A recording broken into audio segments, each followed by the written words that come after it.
सो यहाँ पे अभी हम देखने वाले हैं कुछ नए टॉपिक्स के बारे में माइक्रोसॉफ्ट पावर पॉइंट के ऊपर। यस, क्रिएटिविटी यानी क्या होता है। आप अपने टेबल्स के बारे में बात कर रहे हैं, आप चार्ट्स के बारे में कुछ डिस्कस कर रहे हैं, आप कुछ न्यू इमेजेस के बारे में, न्यू स्ट्रक्चर के बारे में, न्यू शेप्स के बारे में और भी कितनी सारी चीज़ें आपने सोच के रखी जो आप इम्प्लीमेंट करना चाहते हो while using your creativity. Creativity के टाइम पे ना आपका इनोवेशन बहुत ज़्यादा इंपॉर्टेंट होता है कि आप उसमें कुछ नया इनोवेट क्या करना चाहते हो, उसमें क्या आप नया आपके हिसाब से कुछ ग्रेट अपडेट, कुछ ग्रेट सिनेरियो, कुछ ग्रेट मेंटेनेंस करना चाहते हो। ये सभी हमें कब पता चलता है, जब हम कोई अच्छा सा क्रिएटिविटी करने के बारे में सोचते हैं।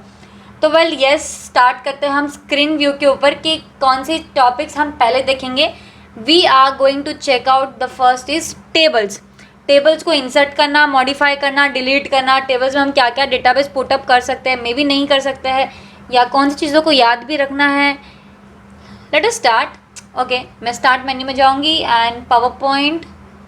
ओके, वाओ, बेहद फास्ट शुरू हो चुका है ये ब्लैंक प्रेजेंटेशन। ब्लैंक प्रेजेंटेशन लेते ही जो स्क्रीन व्यू आ रही है ना, मैं इसको डिसेबल कर दूंगी। I don't want to keep this. मुझे ये स्क्रीन व्यू ना इसमें डिसेबल करके चाहिए, क्योंकि मैं ये यूज़ करती ही नहीं हूँ, तो इसका मतलब ही नहीं कुछ रख के। तो मैंने यहाँ पे क्या किया है, ये जो मेन स्क्रीन है इसको कंट्रोल ए कर देती हूँ और डिलीट। कंट्रोल ए करके मैंने इसको कर दिया डिलीट। अब डिलीट करने के बाद में ये हो चुकी है हमारी ब्लैंक स्क्रीन। मतलब यहाँ पे कोई भी डेटाबेस है क्या? बिल्कुल भी नहीं है, ये पूरा ब्लैंक स्क्रीन हो चुका है अभी।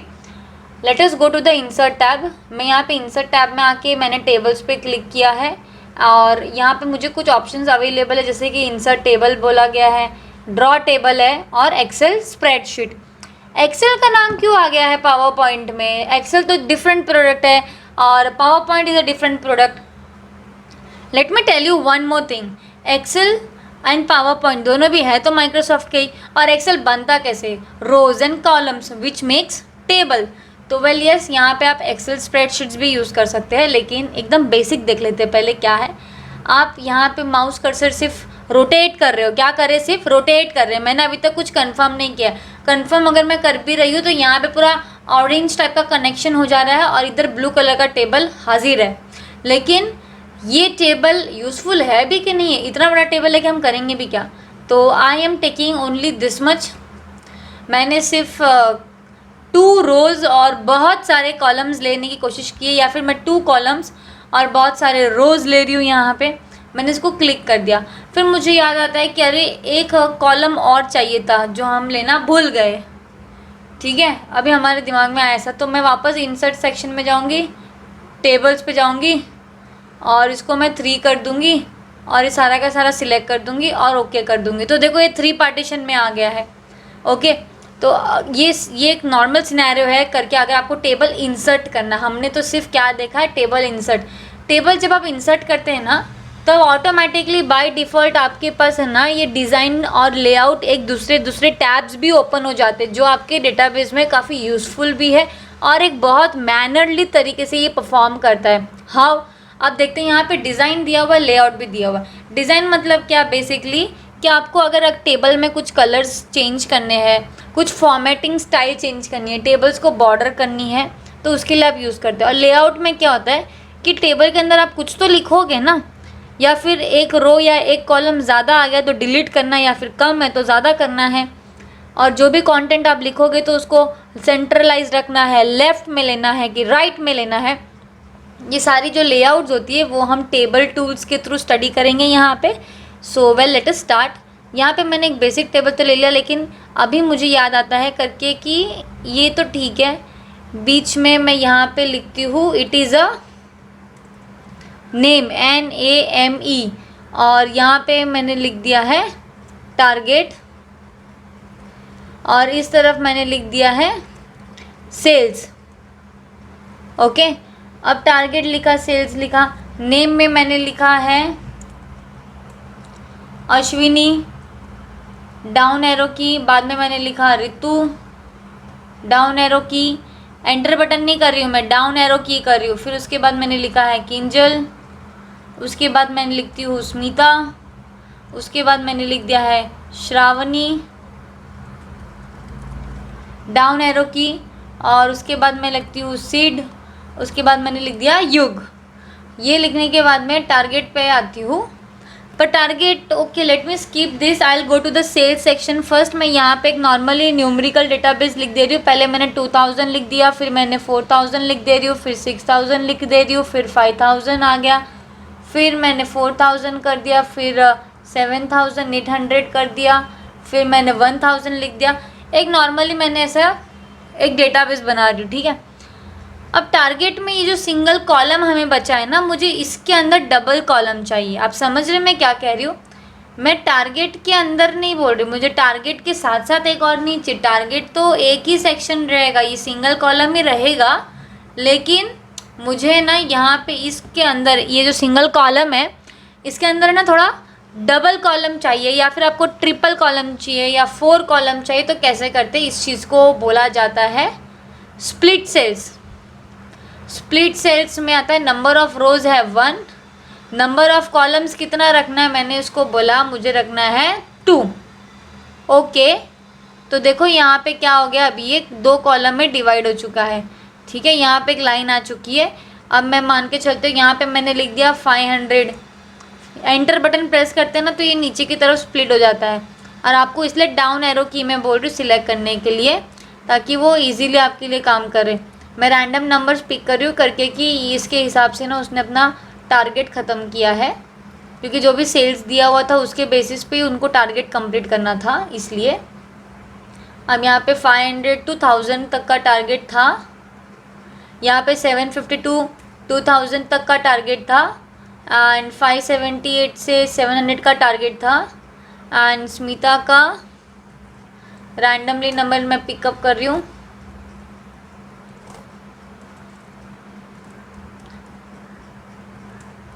तो यहाँ पे मैंने एक शॉर्ट टर्म डेटाबेस बना दिया है। तो ये क्या फॉर्मेट में दिख रहा है आपको, क्या यूज़ है इसका, क्यों? अब इसको कितना हम डिज़ाइन कर सकते हैं, कितना डेकोरेट कर सकते हैं और क्या क्या कर सकते हैं, let us make one choice. अभी इसके अंदर डेटाबेस आ चुका है ना। अब देखो मैं इंसर्ट सेक्शन में जाती हूँ, और मैंने सोचा कि टेबल में से ना मैं एक रो और इंसर्ट कर लूँगी। तो क्या हुआ, जो ऑलरेडी था वो भी चला गया। तो कभी भी जब आप टेबल इंसर्ट कर दोगे और फिर आपको याद आता है ना कि अरे यार एक रो और चाहिए था, अभी क्या करें? समझ रहे मेरी बात? तो क्या करना है आपको, से आपका माउस का कर्सर लेके जाना है। कहाँ पे लेके जाना है?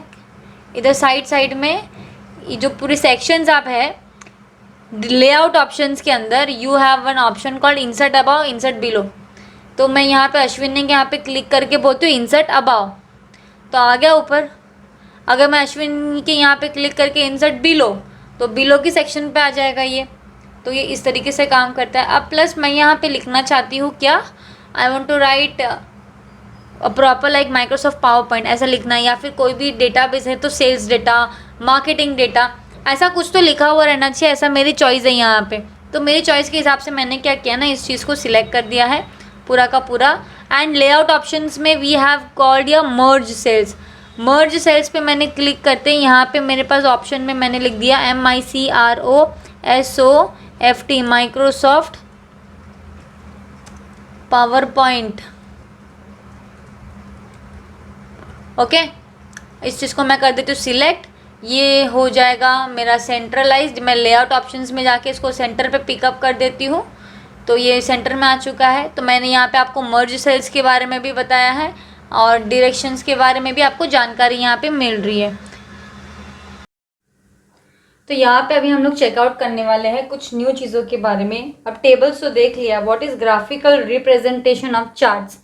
ग्राफिकल रिप्रेजेंटेशन ऑफ चार्ट्स एक तरीके का डेटा है जो एक चार्ट फॉर्म में होता है। अब चार्ट क्या होता है पहले वो भी तो देख लें। हम क्या करते हैं, न्यू एक ब्लैंक स्लाइड ले लेते हैं, और चार्ट्स में भी है ना बहुत सारी वेरिएशंस है, बहुत सारी वेराइटीज़ है। अब हमें कौन सा चार्ट लेना है वो भी चेकआउट करना बेहद ज़रूरी है, क्योंकि जब भी हम कोई चार्ट सिलेक्ट करते हैं तब हमारी चॉइस होती है कि आपको बार ग्राफ लेना है, डिज़ाइन ग्राफ लेना है, कस्टम चार्ट लेना है, पाई डायग्राम लेना है, या फिर क्लस्टर्ड लेना है, या डॉटेड लेना होता है। So many of choices. अब यहाँ पे ना इसलिए मैं क्या कर रही हूँ, मैं आपको सारी के सारी पर्सनलाइज चॉइसेस भी दिखा दूंगी, एंड माइक्रोसॉफ्ट पावर पॉइंट के ज़रिए जो हमें ऑप्शंस दिखाई दे रहे हैं रिकमेंडेड चार्ट्स, वो भी आपको दिखा देती हूँ। चार्ट्स होते कहाँ पे हैं, आपको जाना है इंसर्ट सेक्शन के अंदर, और यहाँ पे आपके पास कहाँ है, ये तो शेप्स है, ये स्क्रीनशॉट है, ये रहा चार्ट्स। कौन से ग्रुप के अंदर है, मेक श्योर ये कहाँ पे है, इलस्ट्रेशन ग्रुप के अंदर है। तो मैंने चार्ट्स पे क्लिक कर दिया। अब जैसे ही यहाँ पे चार्ट पे क्लिक किया है ना, तब हमारे पास एक बहुत सारी रेंज यहाँ पे अवेलेबल है, जिसको आप सीक्वेंस भी बोल सकते हो। अब यहाँ पे ना कॉलम से लेके कॉम्बो तक चार्ट्स की बहुत सारी वैरायटीज अवेलेबल है। मैं जैसे जैसे इस पर क्लिक कर रही हूँ तब हमें ना कुछ वेरिएशंस देखने मिल रही है। यहाँ पे कॉलम्स पे मैंने क्लिक किया, आप सोच रहे हो कि वेरिएशंस कहाँ है, ये तो एक ही है। नहीं, आप ध्यान दो, यहाँ पे ऊपर ये देखिए, ये सब कॉलम वाले ही है। थोड़ा 3D में है, थोड़ा डिज़ाइन है, थोड़ा अलग व्यू है इसका। अगर मैं लाइन पे क्लिक करती हूँ तो लाइन पे भी क्या सिर्फ ये एक चार्ट नहीं है गाइस, ये देखिए ये एक और है, यहाँ पे एक और है। इन सब के नाम भी अलग अलग है। जैसे कि ये आप देख रहे हो, इसको स्टैक लाइन बोलते हैं। दिस इज़ 100% स्टैक लाइन, ये लाइन विथ मार्क्स, एंड ये 100% लाइन विथ मार्क्स है। फिर ये 3D लाइन है। तो आपके पास लाइन में इतनी ऑप्शंस है। पाई डायग्राम में ये पाई हो गया, ये 3D पाई हो गया, ये पाई ऑफ पाई हो गया, ये मैंने डोनट कर दिया है। एक्स वाई स्कैटर में भी सिर्फ ये सिंगल नहीं है। तो सबके अलग अलग वेरिएशंस अपने पास अवेलेबल है। लेकिन इसको यूज़ कैसे करना है, क्या ऐसी रिक्वायरमेंट हमारे पास आ पड़ी कि हम कोई इस टाइप का चार्ट्स यूज़ करें? हाउ? तो आप सोच रहे होगे कि हमारे पास तो डेटा भी नहीं है, तो चार्ट्स कैसे यूज़ कर ले। वेल, आपकी बात भी सही है, डेटा ही नहीं तो चार्ट्स कैसे यूज़ करें। लेकिन यहाँ पे हम दोनों तरीके देखेंगे, डेटा के साथ भी देखेंगे, और बिना डेटा का अगर चार्ट भी बनाना होगा ना, तो वो कैसे करते हैं वो भी हम चेकआउट करेंगे। Okay, don't worry. तो यहाँ पे हमें क्या फोकस करना है कि यहाँ पे ये तो देख लिया चार्ट्स कहाँ पे अवेलेबल है, इंसर्ट सेक्शन में। यहाँ पे बहुत सारी वेराइटी ऑफ चार्ट्स हमें मिल जाएंगे। तो हम एक एक करके सबके वेरिएशंस देख के लेते हैं। मैं सब में से एक एक चार्ट सिलेक्ट करने वाली हूँ। क्यों? ताकि आप जब इसको पर्सनली इसको प्रैक्टिस करोगे तब आपको कहीं ना कहीं पे ऐसे ना लगे करके कि ये तो हमने देखा ही नहीं था, तो ये कैसे करेंगे, इस चीज़ को कैसे परफॉर्म करें, इसका एग्जाम्पल कैसा हो सकता है, व्यू कैसा है, डिज़ाइन कैसा है। इसलिए मैं इसमें जो रेंजेस अवेलेबल है ना चार्ट्स की, उसमें से सारी चीज़ें ना एक एक बार अप्लाई करूँगी वेरी पर्सनली। तो शुरुआत करते हैं कॉलम से। और कॉलम में यहाँ पे मैंने सिलेक्ट कर दिया है 3D स्टैक्ड कॉलम। आप कौन सा भी सिलेक्ट कर सकते हैं। ओके, और जैसे मैंने ओके पे क्लिक कर दिया तो एक ग्राफ, आई मीन टू से एक चार्ट के साथ साथ हमारे पास यहाँ पे क्या ओपन हो चुकी है, एक एक्सेल की स्क्रीन भी हमें मिल रही है। क्यों? क्योंकि डेटा भी तो देना ज़रूरी है ना। अभी आप यहाँ पे नोटिस करोगे, मैं इधर है ना एक्सेल स्क्रीन पे जो भी चेंजेस करूँगी वो ऑटोमेटिकली यहाँ पे चार्ट में पिकअप करके ले लेगा। हाउ इट इज़ पॉसिबल, देखिए कैसे पॉसिबल है, मैं आपको बताती हूँ।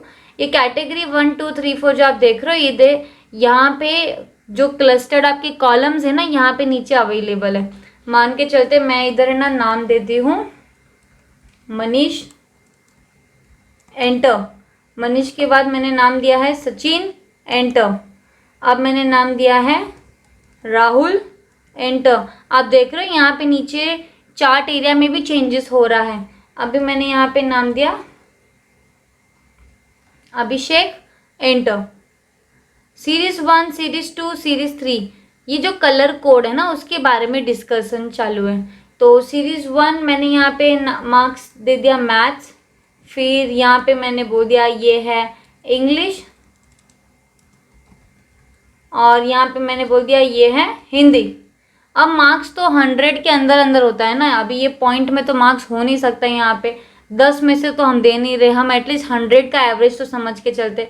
जैसे ही मैंने अगर एक्सेल के डेटाबेस में चेंजेस शुरू की ना, तो वैसे ही बाय डिफ़ॉल्ट ऑटोमेटिकली ये मेन जो चार्ट एरिया है ना उसके अंदर भी चेंजेस करने वाला है। देखिए किस तरीके से करता है ये चेंजेस।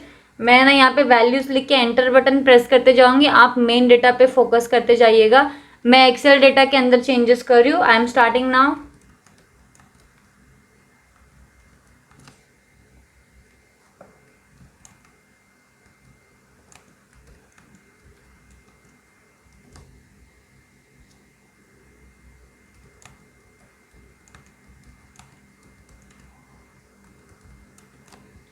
तो यहाँ पे आप देख सकते हो मैंने जैसे ही डेटाबेस न्यूमेरिकल वैल्यूज चेंज की, तो उसी के हिसाब से हमारे पास यहाँ पे एक चार्ट रेडी हो चुका है, कस्टर्ड चार्ट।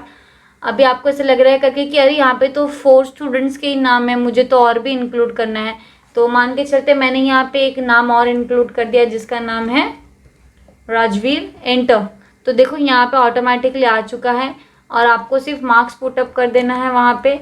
ये ऑटोमेटिकली जो भी डेसिग्नेटेड वैल्यूज़ हमें जो देनी है ना वो सिलेक्ट कर देगा, उसमें कुछ भी इश्यूज़ नहीं है। ठीक है, तो आप और भी अगर नाम आपको ऐड करने हैं तो आप कर सकते हैं। मैंने F लिखा, देखो यहाँ पे F भी आ चुका है। आप डिलीट करोगे तो वो डिलीट भी हो जाएगा। तो इस तरीके से मैंने यहाँ पे एक चार्ट इंसर्ट किया है। तो यहाँ पे तो बाय डिफ़ॉल्ट 4 ही था, मैंने आपको ये भी बता दिया कि कुछ एक्स्ट्रा रहेगा तो वो किस तरीके से करना है। मार्क्स के लिए भी आपके पास हिंदी है, आपको ऐसे लगा करके कि एक और मार्क्स है, हिस्ट्री करके एक सेक्शन बनाना है, तो हिस्ट्री का सेक्शन नीचे बन चुका है। अभी आपको है ना सिर्फ मार्क्स पुटअप करते जाने हैं और ये ऑटोमेटिकली कॉलम्स जो है ना इनपुट कर देगा। देखो बहुत बढ़िया तरीके से ये बन चुका है। चलो मैं अभी एक्सेल स्क्रीन को ना यहाँ पे क्लोज कर दे रही हूँ क्योंकि अभी उसका कोई यूज़ नहीं है फ़िलहाल। और हमारे पास यहाँ पे चार्ट टाइटल जो है, मैं इधर डबल क्लिक करूँगी और मैंने बेसिकली यहाँ पे लिख दे दी हूँ, ये हमारी है मार्कशीट। अब मार्कशीट चार्ट में ना 2 वेरिएशंस होते हैं। अभी जो ये लाइन वाइज आप देख रहे हो इसको बैक वॉल बोलते हैं। चार्ट एरिया, प्लॉट एरिया करके भी चीज़ होती है। जैसे कि मैंने ये डेटाबेस पे सिलेक्ट कर दिया, अगर मैं बाहर ये जो आप कर्सर देख रहे हो जहाँ पे ऑटोमेटिकली लिख के आ रहा है चार्ट एरिया, और यहाँ पे अंदर क्या लिख के आ रहा है, ये कुछ दिख रहा है क्या? Axis major grid lines, back wall. कभी कभी प्लॉट एरिया भी बोलेंगे इसको, क्या? PLOT, plot area. लेकिन ये बैक वॉल है क्योंकि लाइन स्ट्रक्चर डायग्राम के बेसिस के हिसाब से। तो फिलहाल तो मैंने यहाँ पे सिर्फ ये आपको बताया है कि चार्ट को इंसर्ट कैसे करते हैं, मॉडिफाई कैसे करते हैं। अभी आपने जब भी इस चार्ट को इंसर्ट किया है ना इंसर्ट सेक्शन में जाके, तब बाय डिफ़ॉल्ट यहाँ पे डिज़ाइन एंड फॉर्मेट, यहाँ पे आप देख रहे हो चार्ट टूल्स यहाँ पे अवेलेबल है। एक है आपका डिज़ाइन है और एक दूसरा है फॉर्मेट। तो हम है ना पहले डिज़ाइन देख लेते हैं। डिज़ाइन में आपके ये क्लस्टर्ड चार्ट के ज़रिए ना हमें यहाँ पे मिलने वाले कुछ बेसिक थीम्स, बेसिक डिज़ाइंस, थोड़ी अलग अलग स्टाइल्स में आपको जो इसमें से अच्छी लगे आप वो फिक्स कर सकते हैं आपके डेटाबेस के लिए। आपको अगर कलर नहीं अच्छा लग रहा तो आप यहाँ से चेंज कलर्स भी कर सकते हैं। यहाँ पे कलर 3 टोन शेड है, multi colourful palette 3, then palette 4। आपको ग्रेडियंट इफेक्ट देना है तो आप वो भी दे सकते हैं। तो लाइक बहुत सारी वेरिएशंस ऑफ कॉपी आपको अवेलेबल है। लेकिन फिर भी अगर इसमें से भी कुछ पसंद नहीं आए ना तो आप फॉर्मेट सेक्शन में जा सकते हैं। एंड फॉर्मेट सेक्शन में अगर आपको ऐसा लगे करके कि नहीं ये ग्रे कलर बिल्कुल नहीं पसंद आ रहा, तो आप ग्रे को सिर्फ कहीं पर भी जो भी कलर आपको चेंज करना है ना उसको सिलेक्ट करना है। जैसे कि ग्रे चेंज करना है, ग्रे पे एक जगह सिलेक्ट कर दोगे ना तो ये बाकी की जगह पे भी ऑटोमेटिकली सिलेक्शन पिकअप कर देगा। फॉर्मेट टैब के अंदर शेप फिल में आपके पास यहाँ पे ऑप्शंस है, आपको कौन सा कलर फिक्स करना है आप वो चॉइस आपकी बता दीजिए और वो फिक्स हो जाएगा। तो मैंने ग्रीन कलर फिक्स कर दिया। अब थोड़ा चारों कलर सिमिलर नहीं है, थोड़ा चारों कलर में थोड़ा बहुत तो डिफरेंस है। तो that is what I like it इस चार्ट के अंदर। और मैं इसके अंदर कुछ नहीं करना चाहती। ओके, और भी इसमें एडवांस चीज़ें हैं चार्ट के अंदर। हम एक न्यू स्लाइड लेके एक नया चार्ट इंसर्ट करेंगे and then we will see. मैं एक इंसर्ट सेक्शन में जाती हूँ।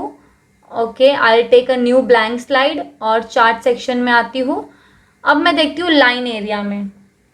लाइन एरिया में मैं लेना चाहती हूँ stacked line with markers 100%। I am getting confused, मैं कौन सा लूँ, 1 के 2। वैसे सारा ही कुछ सिमिलर है। चलो मैं ये पर्टिकुलर कैटेगरी के साथ चली जाती हूँ क्योंकि इसके पहले वाला भी अगर मैं लूँगी तो वो काफ़ी सिंपल फॉर्मेट में है, सिंपलर फॉर्मेट में। अब यहाँ पे भी हमें एक्सेल स्क्रीन मिल गया है। तो आपको ये तो श्योर है कि आप जितनी भी बार चार्ट को इंसर्ट कर रहे हो तो उतनी बार आपको एक्सेल स्क्रीन मिलने ही वाला है। वाई?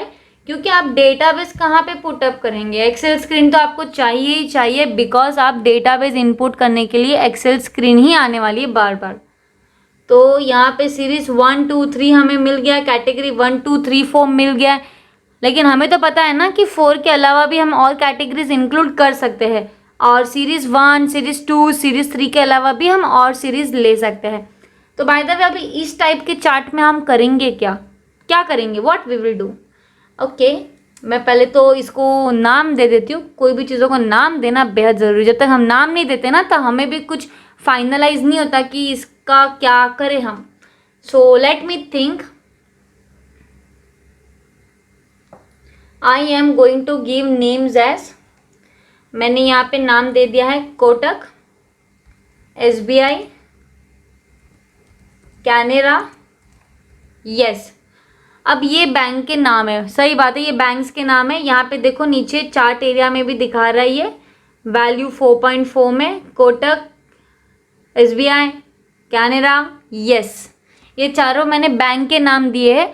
और एक चीज़ मैं और क्लियर करना चाहूँगी कि यहाँ पे मैं कोई भी चीज़ों को प्रमोट नहीं कर रही हूँ, मैं आपको एग्जाम्पल एक्सप्लेन करने की पूरी कोशिश कर रही हूँ बैंक के नेम्स के through, just for an example, best चीज़. और यहाँ पे मैंने लिख दे रही हूँ, यहाँ पे मैंने लिखा है दूधला, पॉलीगॉन,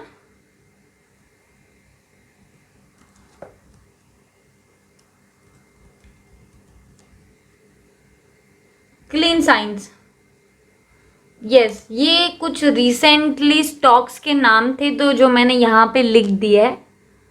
अब यहाँ पे पॉइंट वाइज रेशियो दिया है. अब स्टॉक्स का भी रेट तो पॉइंट वाइज ही होता है, कुछ ऐसा तो नहीं होता 78%, 33%, हाईएस्ट टू हाईएस्ट 45%, 80% हो जाता है ना.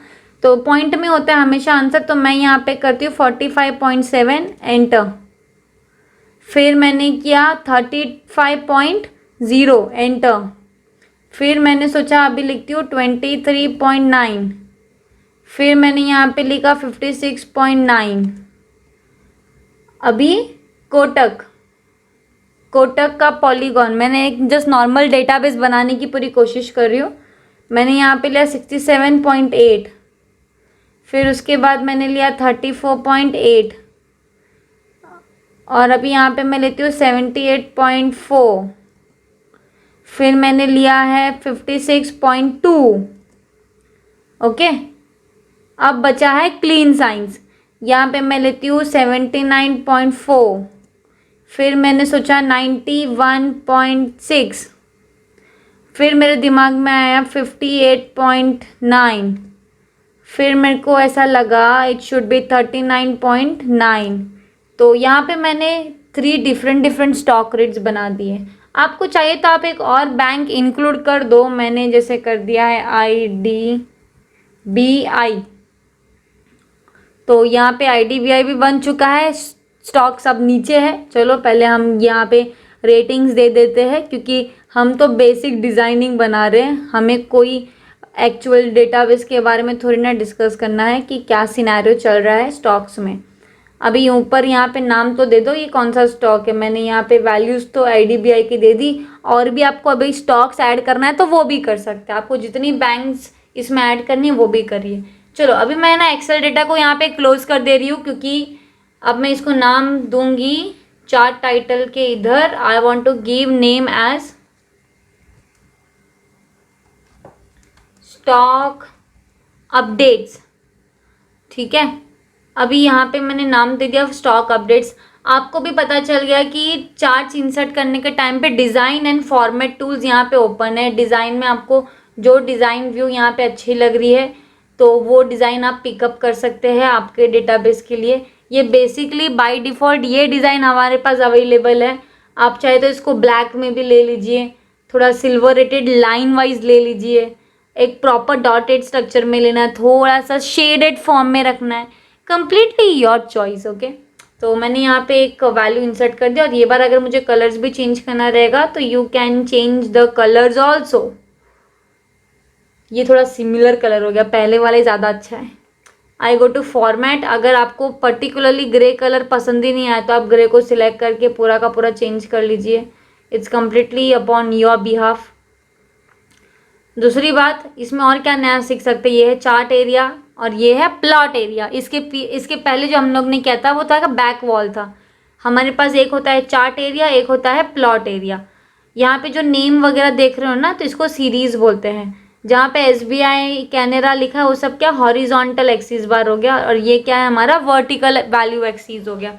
तो ये सब हमें ध्यान रखना है. आप सोच रहे होगे कि अरे ये चार्ट के इधर ये प्लस और ये chart style, chart filter, chart element, ये सब किया है। देखते आगे आगे और देखते, अभी तक तो हमें और भी देखना है चार्ट्स के बारे में। तो यहाँ पे हम लोग ने एक बेसिक चार्ट तो क्रिएट किया ही है, लेकिन आपको ऐसा लगता है करके ये मैंने लाइन स्टॉक लिया तो सही, लेकिन मुझे इस लाइन स्टॉक में कुछ अलग वाला लाइन स्टॉक लेने का था। लाइक आप डिज़ाइन में जाके ना यहाँ पे चेंज चार्ट टाइप कर सकते हैं, और आपने लाइन सिलेक्ट किया था, राइट। तो इसमें से आपको अगर ये करना है ना 3D लाइन, और इसको आप ओके कर दोगे, तो आपका स्टॉक का या फिर जो भी आपका डेटा है ना वो ऑटोमेटिकली चेंज हो जाएगा। आई रिपीट अगेन, मैंने कैसे किया, मैं डिज़ाइन सेक्शन में लास्ट ऑप्शन अपने पास है चेंज चार्ट टाइप, वहाँ पे जाके क्लिक किया मैंने। मैं लाइन यूज़ कर रही हूँ ना, तो जो भी आपको चार्ट रखना है आप उसको सिलेक्ट कर दीजिए, जो भी वेरिएशंस आपको देना है और उसको ओके कर देना है। तो ये इस बेसिस पे हमें एक डायग्राम बना के दे देगा, मतलब आपका पूरा का पूरा चार्ट जो है ना वही डिज़ाइन व्यू उसका चेंज कर दे रहा है। फिर उसके बाद मैं आपको कुछ और भी बताती हूँ। I will take again a blank slide, मैं जाऊँगी इंसर्ट सेक्शन पे और चार्ट्स। अब चार्ट्स में हम थोड़ा और स्पीड बनाने की कोशिश करते हैं। मैं पाई डायग्राम लेती हूँ, और पाई में तो आपके पास बहुत सारी चीज़ें हैं। यहाँ पे आप क्वार्टरली भी ले सकते हैं, पाई ऑफ पाई ले सकते हैं, लेकिन बेसिकली सब 3D पाई और नॉर्मल पाई है ना वही ले लेते हैं। पाई में क्या होता है, या तो आप 100% बात कर रहे हैं, या तो आप 360 डिग्री पे बात कर रहे हैं, completely about the round figure. ठीक है, एक राउंड फिगर का स्ट्रक्चर बनता है, उसके हिसाब से आप यहाँ पे डेटाबेस इंपोर्ट करवाते हो। तो मैंने यहाँ पे चार्ट तो इंक्लूड कर दिया है। सेल्स के बारे में बताना चाह रहा है, first quarter, second quarter, third and fourth. तो मैं यहाँ पे चेंजेस करती हूँ। मैंने लिखा राइस, फिर लिखा जवार, फिर मैंने लिखा बाजरा, and then I write mustard. अब सेल्स में मैंने मान के चलो लिख दिया यहाँ पे 35, 25, 25, और कितना हो गया 25, 25, फिर मैं लिख देती हूँ 10। इन केस मैंने अगर ये लिख दिया और मैंने इसको क्लोज कर दिया है, तो यहाँ पे हमारे पास चार्ट भी आ चुका है। आप इसके कलर्स, वेरिएशंस, अगर फॉर्मेट्स चेंज करना चाहते हो तो वो भी कर सकते हो। ठीक है, तो यहाँ पे हमने थोड़ा सा पाई डायग्राम के ऊपर एक व्यू देख के लिया है। इसमें हम लोग नया क्या देख सकते हैं, अगर आपको ऐसा लगता है करके कि चार्ट इंसर्ट करने के बाद में आपको फिर से वो एक्सेल वाला फाइल चाहिए, क्योंकि अब तक तो हमने ऐसा कुछ नहीं किया ना कि वापस एक्सेल फाइल को इनवाइट किया है, नहीं किया ऐसा हमने कुछ भी। तो अगर मुझे वो एक्सेल फाइल फिर से चाहिए यहीं पे मेन स्क्रीन के ऊपर, तो मैं क्या करूँगी, यहाँ पे जाऊँगी मैं सिलेक्ट डेटा, तो हमें यहाँ पे मैं इसको क्लोज करती हूँ, और ये रही हमारी एक्सेल फाइल। आप इस तरीके से नहीं तो आप सेम एडिट डेटा पे जाके भी अगर वन टाइम क्लिक करोगे ना तो फिर भी आपको एक्सेल फाइल मिल जाएगी। तो यहाँ पे आप चेंजेस कर सकते हो अगर आपको कुछ और भी नया ऐड करना है तो। लाइक मस्टर्ड तो है ही है, आपको ऐसा लगा कि हम इसमें ना सोया भी ऐड कर देते हैं, और हम इधर लिखते हैं ग्रेन्स। अब सोया और ग्रेन्स, तो इधर मस्टर्ड में मैं चेंज करती हूँ 25% है, फिर सोया में मैं लिख देती हूँ 29% है, और ग्रेन्स में मैं लिख देती हूँ 65% है, और फिर इसको मैं क्लोज कर दे रही हूँ। तो आप बाय डिफ़ॉल्ट बाद में भी जाके एडिट डेटा कर सकते हैं। तो अभी तक हमने चेंज कलर्स देखा है, यहाँ पे डिज़ाइन में भी कुछ चीज़ें देखी है। फॉर्मेट में तो सिर्फ कलर्स एरिया है, बाकी तो प्लॉट एरिया है, इसमें चार्ट टाइटल है, चार्ट एरिया है। तो चलो मैं ये बार इसमें क्लिक करती हूँ चार्ट टाइटल के ऊपर। तो आप नॉर्मली जो भी चार्ट आपको देना है तो नाम यहाँ पे डायरेक्टली दे सकते हैं। ये बार मैंने इसके पर्टिकुलर सीक्वेंस के ऊपर क्लिक नहीं किया है, मैं अपने हिसाब से इसको फॉलो की, राइट। तो इसमें हमने नया क्या देखा है कि आप डिज़ाइन व्यू में जाके कलर तो लेआउट कर ही सकते हैं, लेकिन एडिट डेटा भी फिर से कर सकते हैं। चेंज चार्ट टाइप करना है, चार्ट को डिफरेंट फॉर्मेट में लेके जाना है तो उसके भी ऑप्शंस अवेलेबल है। हम पाई डायग्राम कर रहे हैं, आपको अगर दूसरा फॉर्मेट में देखना है तो मैं इसको ओके कर देती हूँ। देखो चार्ट थोड़ा सा स्प्लिट हो चुका है, ठीक है, थोड़ा सा स्प्लिट हो गया, तो ये देखने में व्यू में भी काफ़ी अट्रैक्टिव लगता है। It looks seriously amazing. Let us take one more blank slide. मैंने एक शॉर्टकट की यूज़ की है, Ctrl+M, M फॉर मैंगो। इससे क्या होता है, हम लोग अभी तक कंटिन्यूसली ब्लैंक स्लाइड ही ले रहे हैं ना, तो एक्सेल को भी पता है कि अरे ये तो ब्लैंक स्लाइड ही ले रहे, तो अभी भी ब्लैंक स्लाइड ही लिया है इन्होंने। तो Ctrl+M इज़ द शॉर्टकट की। इसके अलावा अभी मैं इंक्लूड करूँगी इंसर्ट, चार्ट, पाई डायग्राम ले चुकी हूँ।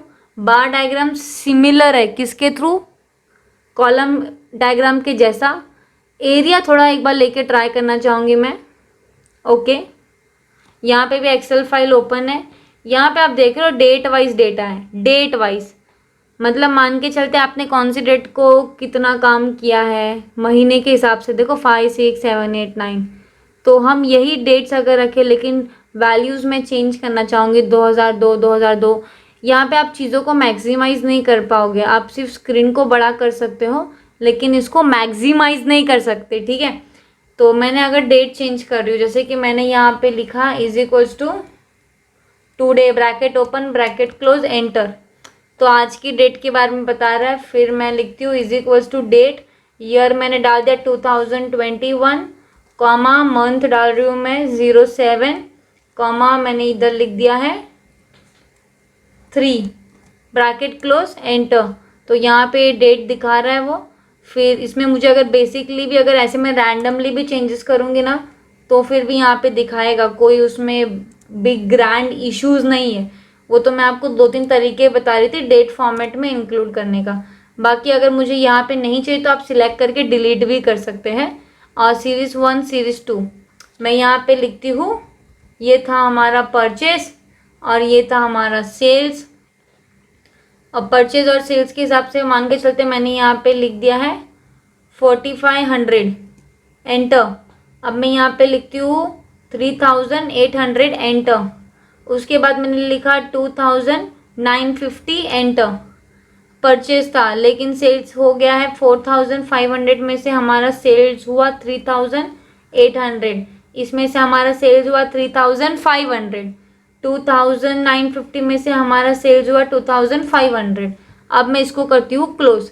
तो यहाँ पे है ना एक डेटा पीछे दिख रहा है, तो हमें ऐसा लग रहा है करके क्या, अरे ये क्या काम का है, मतलब इसमें तो एक ही डेटा दिख रहा है, दूसरा तो दिख ही नहीं रहा है। तो आप यहाँ पे वेरिएशंस चेंज कर सकते हैं, आपको एक एक फॉर्मेट आप चेकआउट कर सकते हैं, लेकिन वो बैकग्राउंड में जो चार्ट एरिया है ना वो तो नहीं दिखने वाला। तो आप चाहो तो चेंज चार्ट टाइप कर दो, एरिया दिया हुआ है, आप स्कैटर पे भी स्विच कर सकते हो। तो मैंने यहाँ पे सोचा कि अरे मुझे स्कैटर काफ़ी अच्छा लग रहा है, तो आपने कोई भी एक सिलेक्ट करके इसको ओके कर देना है। तो थोड़ा सा टाइम लेगा लोड होने में, लेकिन ये स्कैटर बेसिस पे आ चुका है, मतलब डेट आप जो सिलेक्ट करोगे उसके हिसाब से आएगा। यहाँ पे डेट से ना चेंज हो चुकी है अपने डेट के हिसाब से, बहुत बहुत बहुत ज़्यादा जनरेशन आगे चले गया है। हम इसको चेंज करते हैं, क्यों पता है, मैंने आपको करके दिखाया था कि आपको आइडिया लगे कि कौन से भी चार्ट में मत स्विच कर देना।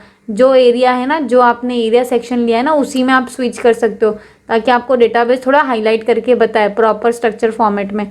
कोई और डेटा किसी और फॉर्मेट में लेके चले जाओगे तो बहुत ज़्यादा मुसीबत हो जाएगी, आपको एक्चुअल डेटा मिलने वाला ही नहीं है। तो यहाँ पे मैंने चार्ट एरिया के बारे में थोड़ा सा स्विच किया है। यहाँ पे स्विच रो टू कॉलम आप कर सकते हो। आप डेटा को सिलेक्ट करना है तो यहाँ पे सिलेक्ट, एडिट, चार्ट टाइप तो देखा, ये कलर्स देखा है। ये क्विक लेआउट क्या होता है ना, उसको थोड़ा समझ ले, उसकी कोशिश करते हैं। Okay okay, close.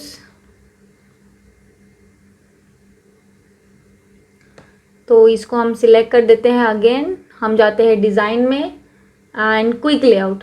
Quick layout हमारी क्या हेल्प करता है, जैसे कि मैं यहाँ पे कोई भी एक लेआउट पे क्लिक करती हूँ तो मैंने जो जो वैल्यूज़ दी थी ना वो यहाँ पे भी दिख रही है हमें, 2950 और 23500 देखो यहाँ पे भी दिख रही है। गैप डेप्थ इसको मैं बढ़ा देती हूँ, तो यहाँ पे कुछ चेंजेस आ रहे हैं हमें, डेफिनेटली आ रहे हैं। डबल क्लिक किया था हाँ मैंने गाइस। उसके अलावा फॉर्मेट सेक्शन में कुछ नया है क्या, ये यहाँ पे सीरीज़ 2 दिया हुआ है। अगर मुझे सीरीज़ 4 देखना है तो ये series number 4 automatically point two point highlight हो चुका है। देखिए मैं यहाँ पे सीरीज़ 4 के बदले अब मैं सिलेक्ट करती हूँ सीरीज़ 5, तो और भी पॉइंट टू पॉइंट आ रहा है। चलो मैं सिलेक्ट करती हूँ सीरीज़ 2, तो सीरीज़ 2 भी पॉइंट टू पॉइंट आ रहा है। तो यहाँ पे ये पॉइंट टू पॉइंट डेटाबेस के हिसाब से सिर्फ सिलेक्टेड डेटाबेस पे ही काम करने वाला है, ठीक है। अब जो सिलेक्टेड है ना उसी को कलर करेगा ये। तो ये हमने यहाँ पे चेंज स्टाइल्स के ग्रुप सेक्शन में देखा है कि हाउ टू चेंज इट।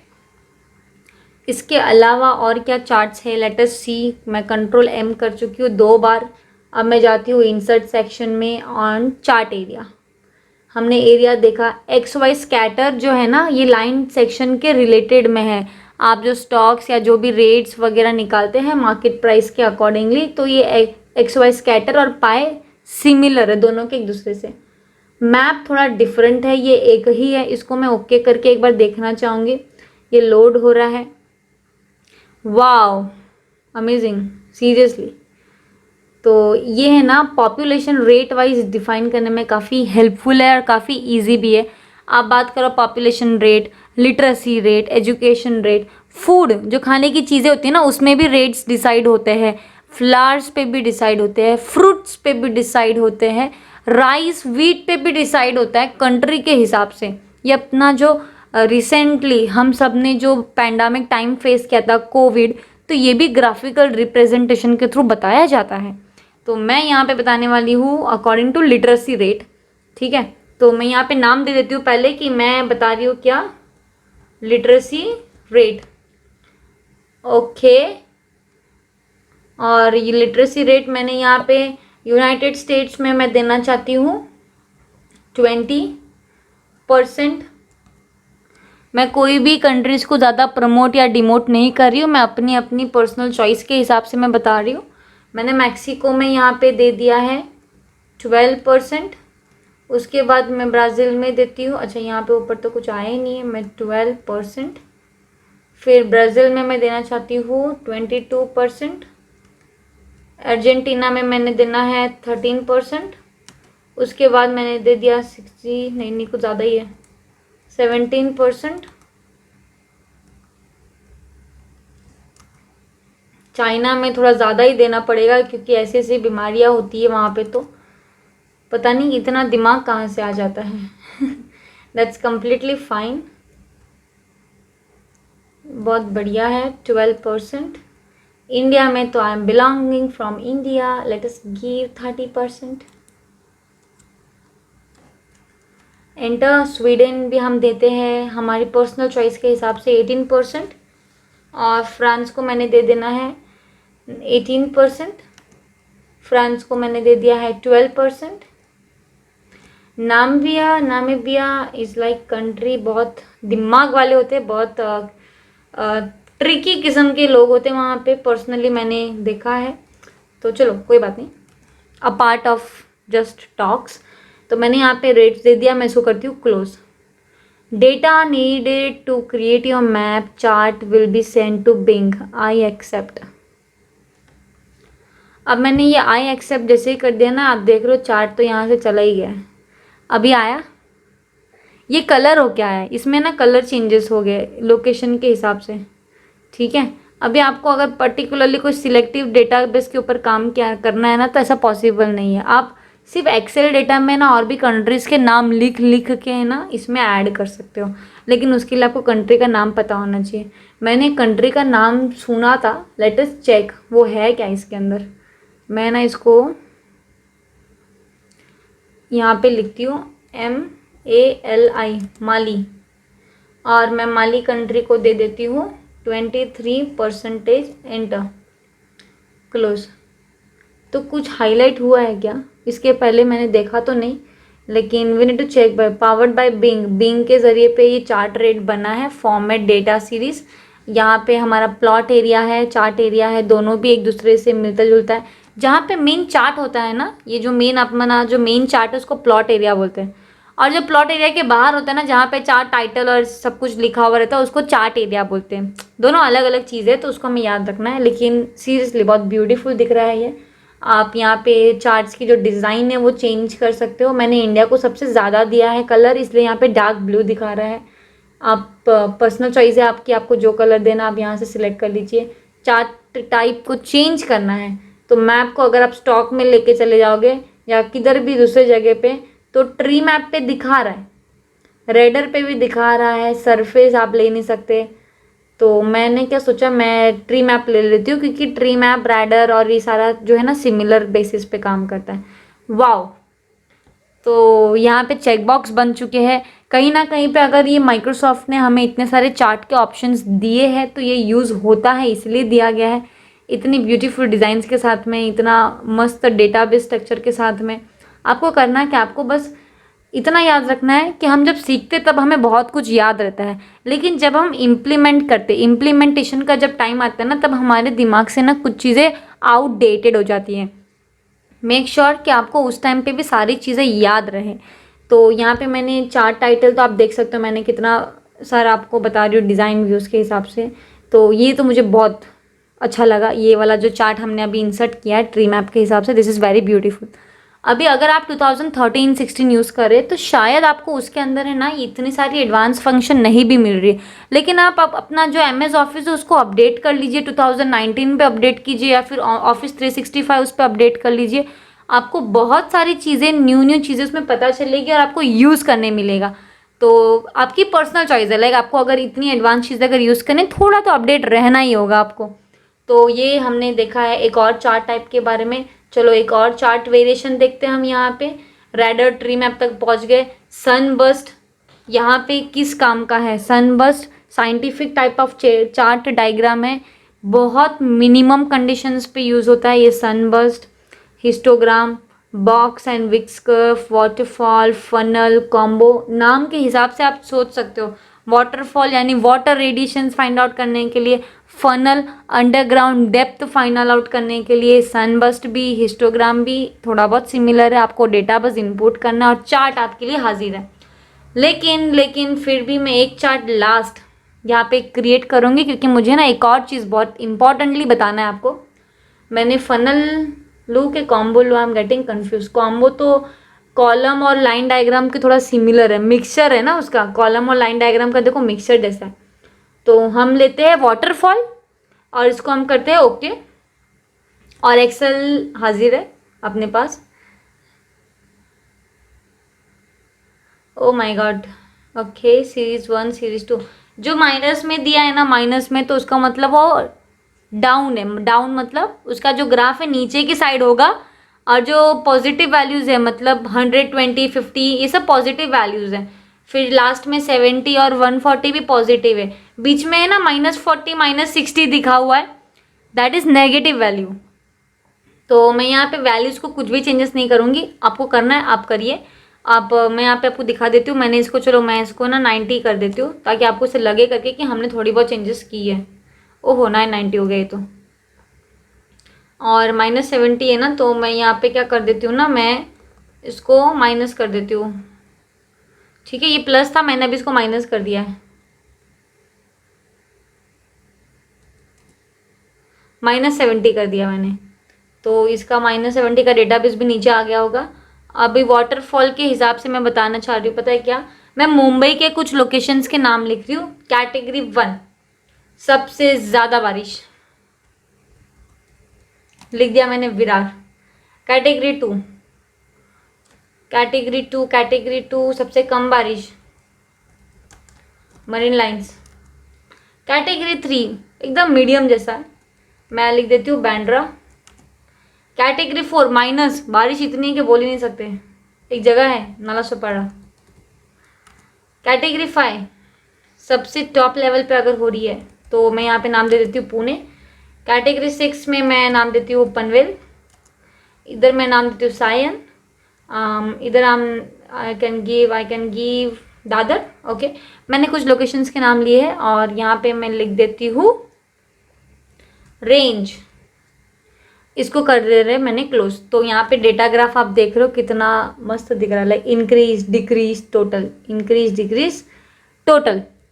तो यहाँ पे टोटल के बारे में एक एक ग्राफ बन चुका है, काफ़ी अच्छा है। लेकिन मैंने आपको कहा ना कि मैं आपको कुछ इंपॉर्टेंट चीज़ इसमें बताने वाली हूँ। क्या है वो? मैंने चार्ट को सिलेक्ट कर दिया। अभी आपको यहाँ पे कुछ चीज़ें डिज़ाइंस के बारे में पता है, फॉर्मेट के बारे में पता है, लेकिन एक चीज़ अभी भी है जो आपको नहीं पता है। आप जो चार्ट टाइटल है ना, ये चार्ट एरिया के अंदर मैं यहाँ पे राइट क्लिक कर रही हूँ और हमें ऑप्शन मिलता है, उसका नाम है फॉर्मेट चार्ट एरिया। जब मैं यहाँ पे क्लिक करती हूँ तब इसको fill option, no fill, solid fill, gradient, picture और टेक्सचर, पैटर्न फिल, ये सेम आपको कहाँ पे मिलता है? प्लॉट एरिया के अंदर भी मिलता है। देखो format plot area fill section. तो मैं है ना कोई भी एक करके बता रही हूँ, तो या मैं तो फॉर्मेट प्लॉट एरिया बता दूँ या तो चार्ट एरिया बता दे रही हूँ। तो आप प्रैक्टिस करने के टाइम पे अपोजिट करिए। मैंने अगर अभी चार्ट एरिया कर रही तो आप चार्ट एरिया पे भी प्रैक्टिस करो, आप प्लॉट एरिया पे भी प्रैक्टिस करो। यस, कैसा सीन है यहाँ पे, अगर मैं सॉलिड फिल ले लेती हूँ, मतलब अपने चार्ट इंसर्ट करके आपको इसे लग रहा है करके बैकग्राउंड में ना कोई कलर दे देना है ताकि वो अच्छा दिखे, थोड़ा ब्राइट दिखे। तो यहाँ पे आप कलर्स बहुत सारे चूज या पिकअप कर सकते हैं सॉलिड फिल की हेल्प की वजह से। तो मैंने यहाँ पे देखो कलर्स है। अगर मैंने ग्रेडियंट फिल ले लिया, सॉलिड फिल में एक और चीज़ बता देती हूँ, अगर मुझे है ना ये डार्क ब्राउन बहुत पसंद आया लेकिन बहुत डार्क है, तो आप इसकी ट्रांसपेरेंसी है ना यहाँ से देखो कम या ज़्यादा कर सकते हो। ओके, अगर मैंने ग्रेडियंट फिल की बात करूँ तो ग्रेडियंट फिल में ना यहाँ पे ग्रेडियंट स्टॉप्स आप देख रहे हो, ये है ना थोड़ा इंपॉर्टेंट होता है। मान के चलते हैं यहाँ पे 1 2 3, मैं इधर प्लस पे क्लिक करती हूँ ताकि एक और आ जाएगा 4। अभी मैंने ना इसको एकदम एडजस्ट कर दे रही हूँ सही सही से, थोड़ा सा स्पेस वगैरह सब एडजस्ट कर रही हूँ मैं। अभी सब ब्लू कलर में है, डार्क ब्लू से लेकर लाइट ब्लू है। आप देखिए ऊपर चार्ट टाइटल में कितना लाइट लाइट वाइट सब दिख रहा है। आप देखिए इसका कमाल। मैं पहले स्टॉप पे क्लिक करती हूँ और यहाँ पे कलर के ऑप्शंस हमारे पास अवेलेबल है। मैंने सिलेक्ट कर दिया है ब्लू। दूसरा स्टॉप मैंने सिलेक्ट करके बोला ऑरेंज। थर्ड मैंने सिलेक्ट करके इनसे कहा मुझे चाहिए येलो। फोर्थ मैंने सिलेक्ट करके मैंने कह दिया मुझे चाहिए ग्रीन। फिफ्थ मैंने सिलेक्ट किया है एंड आई एक्सपेक्ट ग्रे। तो इसको बोलते हैं ग्रेडियंट इफेक्ट, मतलब मल्टीपल कलर्स। तो ये क्यों करना है, ये आपकी पर्सनल चॉइस है। आपको अगर डेटाबेस को और भी अट्रैक्टिव करना है तो आप यहाँ से ग्रेडियंट इफेक्ट कर सकते हैं। इसके आप डायरेक्शन भी चेंज कर सकते हो। आप डायरेक्शन देखो मैंने यहाँ पे मूव आउट कर दिया है, ये स्टैंडिंग पोजीशन पे है, ये अगेन स्टैंडिंग पोजीशन पे थोड़ा डेटा सा स्प्लिट कर दिया इसने। ये देखो यहाँ पे, वाओ, ये देखो यहाँ पे भी। और तो डायरेक्शन आप चेंज कर सकते हो। ये रेक्टेंगुलर है, रेडियल है, फिर पाथ है। पाथ में देखो ब्लू एकदम नीचे, ग्रे एकदम कॉर्नर पे है, ग्रीन एकदम रेनबो जैसा दिख रहा है, वाह। तो आप पाथ पे भी फोकस कर सकते हैं। और मैंने आपको रेडियल बताया है, रेडियल में आपको डायरेक्शन चेंज करने मिल सकता है, यहाँ पे देख रहे हो आप। ओके, लेकिन अगर आपने लीनियर रखा है तो लीनियर में भी डायरेक्शन की इतने सारे ऑप्शन अपने पास अवेलेबल है। तो हमने ग्रेडियंट इफेक्ट देखा। अभी हम वापस थोड़ा ऊपर पहुँचते हैं, पिक्चर और टेक्सचर फिल। टेक्सचर तो आपके पास यहाँ पे ना बहुत सारे अवेलेबल है। लाइक आपको अगर ये अच्छा लगा तो आप इसको कंफर्म करके इसकी जो रेंजेस है ना, ये वैरायटी आप इसको एडजस्ट कर सकते हो। या फिर आप आपकी पर्सनल चॉइस की कोई पिक्चर है फ्रॉम अ फाइल, अगर आपके पास ये कंप्यूटर के अंदर कोई पिक्चर अगर है तो उसको इंसर्ट करिए। वेल मेरे पास तो यहाँ पे कोई खास पिक्चर है नहीं। या फिर आप ऑनलाइन भी पिक्चर्स को सर्च कर सकते हैं। इंटरनेट आपका बहुत शार्प चाहिए रहेगा ऑनलाइन पिक्चर्स यदि आप सर्च कर रहे हैं, बिकॉज पावर्ड बाय बिंग। तो मान के चलते हैं मुझे अच्छा लगा ये बीच, और मैंने सिलेक्ट कर दिया है एक पिक्चर और मैंने इसको कर दिया insert.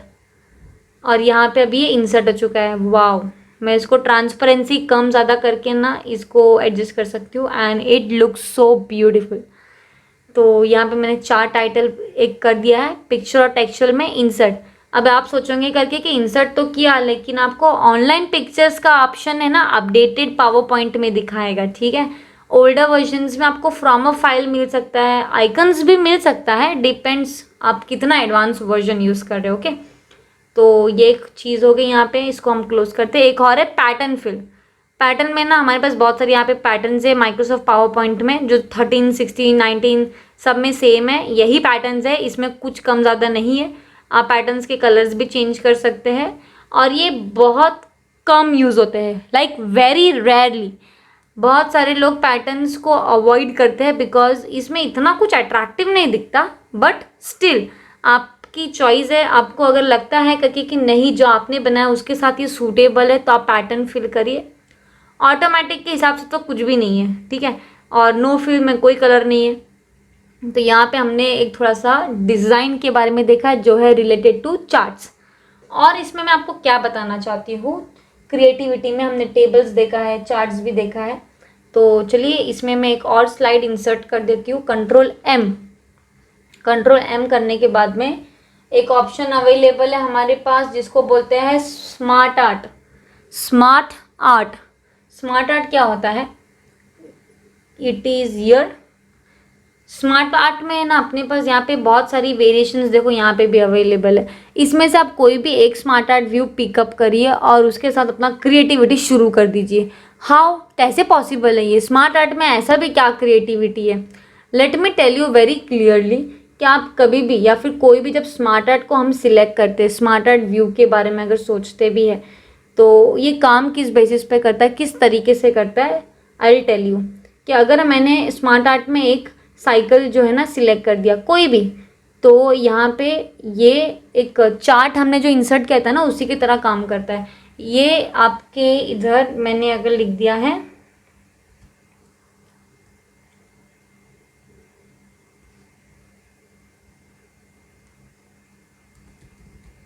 Green, blue, red, black, yellow. अब यहाँ पे मैंने ये कुछ लिख के मैंने सोचा करके कि ये इस एरो के हिसाब से जाएगा, तो मैं इसके कलर्स भी चेंज करना चाहूँ तो कर सकती हूँ, या फिर आप अगर कलर चेंज नहीं करना, आप इसको सेम सीक्वेंस पर रखना चाहते हैं तो रख सकते हैं। आपको इसके वेरिएशंस आपको 3D फॉर्मेट में चाहिए या कैसे बेसिस पे चाहिए, आप वो भी डिसाइड कर सकते हैं। And it is like so amazing. यहाँ पे आपको ऑलरेडी कुछ एक्स्ट्रा करने की ज़रूरत नहीं है। अगर यहाँ पे आपको कुछ और भी ऐड करना है, देखो ऐड शेप, तो एक और ऐड हो गया है शेप, ऐड शेप, और ऐड हो गया ऐड शेप, ऐड शेप। आपको जितनी शेप्स ऐड करवानी है आप करवाइए। आपको डिमोट करना है, डिमोट मतलब शेप को क्या करना है, डिलीट करना है। आपने इसको सिलेक्ट कर दिया और आपने डिमोट कर दिया, सिलेक्ट कर देना है और डिमोट करना है। डिमोट यानी डिक्रीज करना, शेप्स को निकालना, ठीक है। ये देखो यहाँ से हमने शेप्स को निकाल भी दिए हैं। मूव अप, मूव अप का मतलब क्या है, जो भी सिलेक्टेड आइकन रहेगी ना वो थोड़ा थोड़ा शिफ्ट होने लगेगा। वेल ये तो हमने बेसिक चीज़ देखी। अगर मुझे नहीं अच्छा लग रहा है ये वाला शेप, तो हम ग्राफिक्स को भी रिसेट कर सकते हैं, कन्वर्ट टू टेक्स्ट भी कर सकते हैं। यहाँ पे बहुत इजी तरीके से हो गया। क्या किया मैंने, डिज़ाइन में आई और मैंने कन्वर्ट में जाके, कन्वर्ट टू शेप है, इसको मैंने क्या कर दिया, कन्वर्ट टू टेक्स्ट में किया। डिज़ाइन में कन्वर्ट टू टेक्स्ट, तो जो भी लिखा हुआ है ना टेक्स्ट में यहाँ पे कन्वर्ट हो चुका है। अगर आप यहीं पे फॉर्मेट सेक्शन की बात करें तो एक सिलेक्टेड डेटा का आप जो कलर है वो चेंजेस कर सकते हैं, या फिर आप यहाँ से भी कलर व्यू सिलेक्ट कर पाओगे। इसके अंदर आपको पिक्चर्स एंड ऑल अगर इंसर्ट करनी है, फिर एक पर्टिकुलर टेक्स्ट इसके अंदर आपको इंसर्ट करना, आप यहाँ पे टाइप करके पुटअप करिए। बहुत ईजी तरीके से यहाँ पे पुटअप हो जाएगा। और इसके अलावा हमने स्मार्ट आर्ट में बहुत सारी व्यूज़ हैं। तो स्मार्ट आर्ट एक ऐसा तरीका है जिसमें ना ऑलरेडी शेप्स डिज़ाइन किए हुए हैं, कलर के इफ़ेक्ट्स भी दिए हुए हैं, शेप को मस्त 3D मॉडल में भी दिया गया है। आप बस पिकअप करके आपके डेटा में इसको पुटअप करिए और टाइप करना शुरू कर दीजिए। स्मार्ट आर्ट जितना होगा ना स्लाइड्स में उतना इफेक्टिव है। आपको अगर कोई नॉर्मली टेक्स्ट टाइप करना है ना तो बेटर होगा कि आप स्मार्ट आर्ट को ही पिकअप करिए। कैंसिल। उसके बाद मैं लेती हूँ Ctrl+M। अभी यहाँ पे मैं आपको क्या दिखाना चाहूँगी, मैं यहाँ पे आपको बताना चाहूँगी हेडर एंड फुटर के बारे में।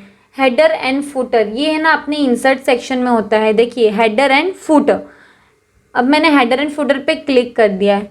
फुटर की यहाँ पे मैंने पहले क्लिक कर दे दी हूँ और मैंने इसको बोला स्लाइड नंबर तो दे ही देना, प्लस फुटर में लिख के दिखाइए कि हम सीख रहे हैं यहाँ पे माइक्रोसॉफ्ट पावर पॉइंट। और इधर डेट एंड टाइम रखना है या नहीं रखना है ये अपनी चॉइस है। नोट्स एंड हैंडआउट्स फुटर पे, हेडर एंड फुटर पे मैंने सिलेक्ट किया है। मैं हेडर पे लिख रही हूँ काइंडली प्रैक्टिस, और फुटर में मैंने लिखा है 3 लाइन्स, ऐसा 3 पॉइंट्स कर दिया मैंने। और मैं कर देती हूँ अप्लाई टू ऑल।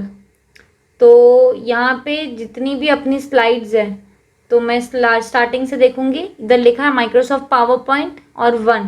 अब आप सोच रहे होगे कि काइंडली प्रैक्टिस तो दिखाई नहीं दे रहा है। जब मैं स्लाइड शेयर को प्रेजेंट करूंगी तभी दिखाएगा। तो देखो स्लाइड नंबर तो आ गया है बेहद अच्छे तरीके से। अब मैं एक और चीज़ बताऊँ इसमें इंटरेस्टिंग, हेडर फुटर देखा हमने स्मार्ट यूजेस भी देखे हैं। Date and time with slide number, ये हेडर फुटर में है ना, डेट एंड टाइम भी अगर आपको रखना है ना तो आप रख सकते हैं। ऑटोमेटिकली अपडेट, मतलब ये ना एवरीडे अपडेट्स पे रहेगा। आप इसको रोज जाके सिर्फ पावर पॉइंट को ओपन कर दो और हेडर फुटर में जाके करंट डेट वापस से डीसिलेक्ट करके वापस सिलेक्ट कर दो, वो ऑटोमेटिकली टाइम्स को अपडेट कर देगा, डेट को भी अपलोड करके कंट्रोल एस बटन यानी सेव कर दो। इसके अलावा और क्या चीज़ें हैं इसके अंदर, मैं आपको इसमें नोट करना चाहती हूँ, जिसका नाम है शेप्स। अब यहाँ पे ना बहुत सारे शेप्स है और अभी आपके माइंड में आ रहा होगा कि ये सब शेप से हम क्या कर सकते हैं, वॉट वी कैन डू। हम अपने ना यहाँ से शेप्स को पिकअप करके ना बेहतरीन डिज़ाइंस बना सकते हैं, हम बेहतरीन व्यू भी दे सकते हैं। पता है कैसे? चलो पहली चीज़ मैं आपको पता है क्या बताऊँगी। मैं आती हूँ फर्स्ट सेक्शन में, मैंने ना एक सर्कल ले लिया है और मैं ना यहाँ पे जो शेप 1 यहाँ पे जो दिख रहा है, इधर मैंने छोटा सा एक सर्कल बना दे रही हूँ और मैं इसको करती हूँ सैंड बैकवर्ड और इसका जो कलर है ना मैंने चेंज कर दे रही हूँ वाइट में, थोड़ा सा स्पेस दे देती हूँ और मैं करती हूँ control C copy. Second slide में आके पेस्ट, इसको भी मैं करती हूँ send backward. Third section paste, इसको भी फॉर्मेट में जाके सैंड बैकवर्ड। फोर्थ सेक्शन में आके पेस्ट, फिर यहाँ पे भी मैं करती हूँ सैंड बैकवर्ड। ये छोटी छोटी चीज़ें ये ना अपने पावर पॉइंट में थोड़ा इफेक्टिव क्रिएट करती है। हमें ऐसा लग रहा है करके कि अरे ये तो नॉर्मल है, हम नहीं भी लिखेंगे इधर तो लिखा हुआ ही है ना कौन सा स्लाइड नंबर है क्या है। आपकी सारी बात सही है, लेकिन जो प्रेजेंटेशन देख रहा होता है ना, जो व्यूअर होता है, उनके लिए एक हेल्पफुल सोर्स बन जाता है ये जानने के लिए करके अच्छा पावर पॉइंट को नंबरिंग दिया गया, मतलब हम लोग स्लाइड नंबर कौन से वो हमें पता चलता है जब हम डिस्कस करते हैं। तब हम अगर थोड़ा सा कहीं पे स्प्लिट भी हो गया ना कि अरे कौन सा स्लाइड चल रहा है, तो हमें समझ में आता है। तो यहाँ पे मैंने एक स्लाइड व्यू दे दिया। अगर आपको और भी इसमें देखना है कि और क्या क्या हो सकता है शेप्स के ज़रिए पे, तो मैं ना आपको एक ब्लैंक स्लाइड में एक्सप्लेन करना चाहूँगी। ब्लैंक स्लाइड तो आ गई है। अभी मैंने क्या कर रही हूँ, मैंने एक नॉर्मल सा स्क्वायर ले लिया है और मैं एक डिज़ाइन बनाने की कोशिश कर रही हूँ। मैंने एक पतला सा एक शेप ले लिया है और मैं इसका कलर चेंज कर रही हूँ, एकदम डार्क आउटलाइन, नो आउटलाइन। अब इसी को मैं कॉपी पेस्ट कर रही हूँ, लेकिन इसका कलर मैंने दे दिया है येलो। अब ये येलो कलर मैंने इधर इसके साथ में पेस्ट कर दिया, शेप आउटलाइन, नो आउटलाइन, और मुझे ये येलो काफ़ी बेहद पसंद आया। अभी मैं क्या कर रही हूँ, इन दोनों को कर दे रही हूँ select, control C control V. अब इसको मैं लेके जा रही हूँ इस तरफ भी, अपोजिट साइड पे, और रोटेट कर दे रही हूँ क्योंकि बाहर की साइड पे डार्क वाला ब्राउन है ना। हुआ क्या?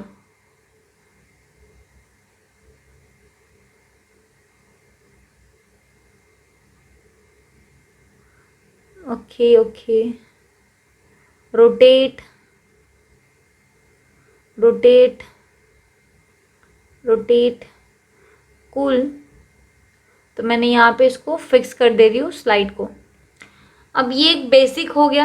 अभी मैं देखो क्या कर रही हूँ, यहाँ पे ऊपर अगर मेरे को कोई चार्ट का नाम या फिर कोई भी टॉपिक जो मैं इंट्रोड्यूस कर रही हूँ, मैं यहाँ पे सिंपल तरीके से अगर यहाँ पे मैंने शेप फिल कर दिया और मैं डार्क कलर ले लेती हूँ, तो चीज़ों को प्रेजेंट करने के टाइम पे ना, अगर मैं कोई पर्सनली डिज़ाइन नहीं करना चाहती, मेरे को इसी डिज़ाइन के साथ कैरी फॉरवर्ड करना है, तो ये इतना सिंपल सा चीज़ भी बहुत ब्यूटीफुल दिखता है अपनी स्लाइड्स के अंदर। मतलब ज़्यादा कलर्स भी नहीं होगा, पॉइंट टू पॉइंट आप चीज़ों को नोटिस कर लीजिए, पॉइंट टू पॉइंट चीज़ों को टाइप कर लीजिए और ये बेहतरीन तरीका बताएगा।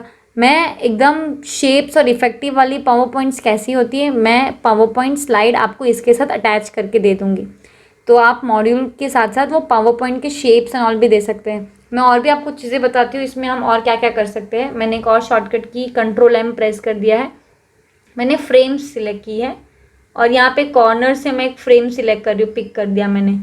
अब मैंने जो येलो है ना उसको पॉइंट करके जो ब्रेसेस है इधर चेंजेस किए हैं।